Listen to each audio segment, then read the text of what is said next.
بيكلم صاحبه عشان يجيله ويفكه. وفي نفس الوقت بيجي اخوه بين عشان يدور على اخوه في البيت، لكنه بيلاقي نيسن متعلق وبيسأله على مكان اخوه، لكنه بتجيله مكالمة من زميله التاني وبيقوله ان لقى اخوه ميت وجايبينه في الاخبار، وبيقوله اللي قتله واحد رفيع ولابس بدلة، فبيعرف ان نيسن هو اللي قتله فمش بيرضى يموته وبيقوله ان هو هيعذبه الاول، وبيفضل يعذبه وبيقشر ضوافره، ولكن نيسن بيعمل نفسه متوجع لغاية ما بيجي صاحبه وبينقذه. وفجأة بيكون البوليس برا، لكنه بيعمل خطة وبيلبس صاحبه اللبس بتاعه وبيخليه يجري ويعطل البوليس لغاية ما نيسن يهرب. وبيروح نيسن المكان اللي فاكر انه خاطفين شيري فيه، لكنه لما بيروح بيثبت اخوه شيري بالمسدس وبيهدده انه يسلمله شيري يا اما هيموته، ولكنه بيتصدم ان شيري تبقى اخته هي اللي مخططه لكل ده، وسايمون اللي هو اخو شيري ده بيضربه وبينزله تحت عربية وبيضغط عليه العربية جامد.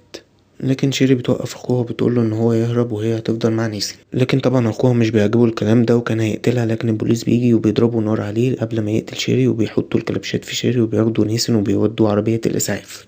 لكن في اخر لحظة سايمون بيفوق تاني وبيضرب الضباط بالنار وبيطلع بره بيلاقي عربية الاسعاف، فبيقتل السواق وبياخد العربية وبيهرب بيها. وشيري بتروح للضابط وبتكون عايزة تاخد منه مفاتيح العربية عشان تلحق سايمون، لكن المحققة بتوقفها بالمسدس وبتقولها تاخدها معاها وبتاخدها وبيجروا ورا سايمون.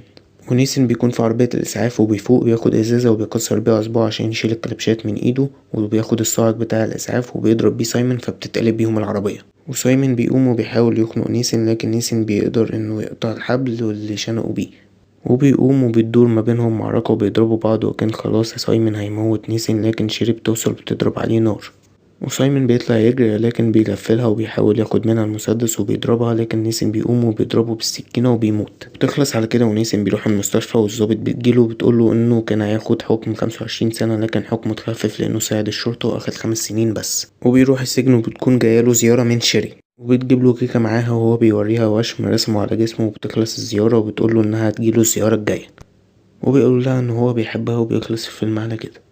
ولو عجبك الفيديو ياريت تعمل لايك وتشترك في القناة، وسلام.